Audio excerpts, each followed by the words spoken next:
Fils et du Saint-Esprit. Amen. De l'Évangile de Jésus-Christ selon Saint Luc au chapitre 1, au verset 57 à 66.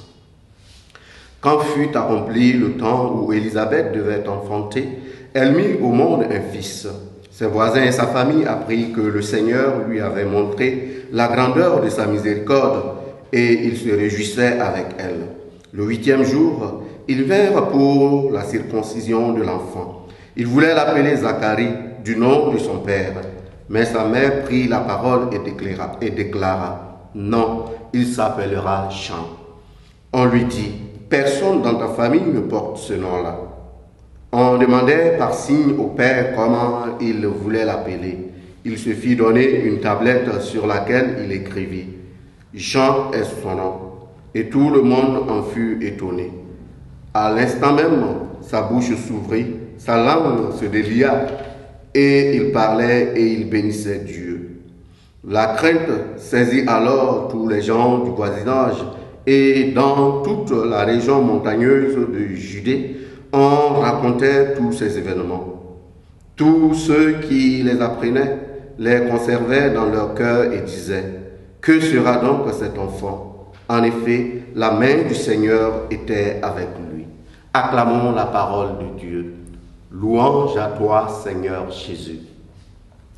Bien-aimés dans le Seigneur, la naissance de Jean-Baptiste, le précurseur, nous montre la proximité de la fête de Noël, la proximité de ce mystère d'incarnation.